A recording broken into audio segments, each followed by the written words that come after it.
we are going to stick with the Olympics because it has also been a great Games for Ireland. They won their first gold of the competition when Daniel Wiffen won a thrilling 800 metres freestyle final in Paris. Let's head to France now. Ireland Swimming Performance Director John Rudd joins us now. John, really good to speak to you. It was an Olympic record from Wiffen. Just tell us, how special was that victory for him? Well, it was special for Daniel. It was special for Ireland. It was a superb swim. We knew something was good on the cards when he won the World Championships back in February. But coming to an Olympic Games and delivering in that moment that matters is always tough. And we're delighted for him and everybody associated with him.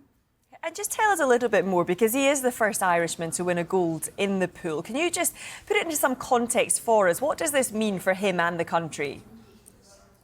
Well, look, Ireland's, 6.5 million people, so it punches well above its weight when it comes to an Olympic Games. There's 133 athletes here across 13 sports, which is quite significant for a nation of that size.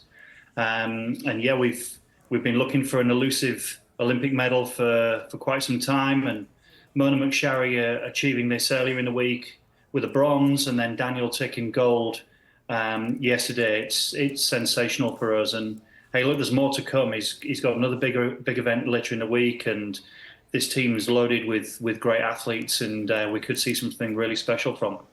It was the 5th fastest time in history as well. Afterwards, he said he was a bit disappointed with his time. Is that typical of his character? Yeah, he's the kind of guy that thinks he's going to break the world record every time he dives in, and that's part of his confidence and his self-belief. You know, he knows that he's one of the best swimmers that's ever competed in distance freestyle in the pool, and he's right, he is. So, you know, breaking the Olympic record and the European record would be pleasing for him, but, you know, he'll keep going until he gets that elusive world record for sure. And you said that there was more to come. There is more chances for medals for him. What is the expectations now that he does have that gold? Well, the 1500 freestyles is his better event traditionally. He likes the longer race. It suits his technique and his tempo and his preferred pacing a lot better. So the 800 was always a tricky one. So to have won that, it's a really good job, well done. And the 1500 freestyle would be much more favoured by him. So yeah, we'd have good hopes that he's definitely in there with a medal shout as a minimum.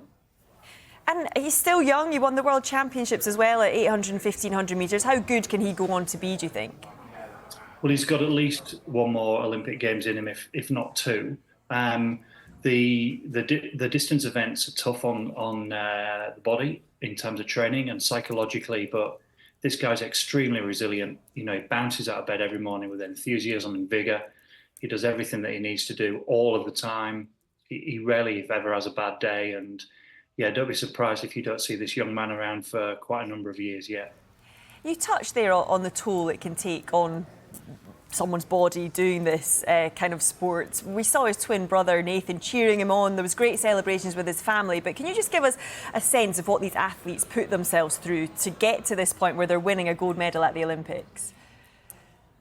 Yeah, Daniel will be doing, you know, on a light week, he'll be doing 50 kilometres of swimming, and on a heavy week, he'll be doing up to maybe 80 or 85, and that's an awful lot of swimming. That's 9 or 10 sessions in a week of at least 2 hours of length.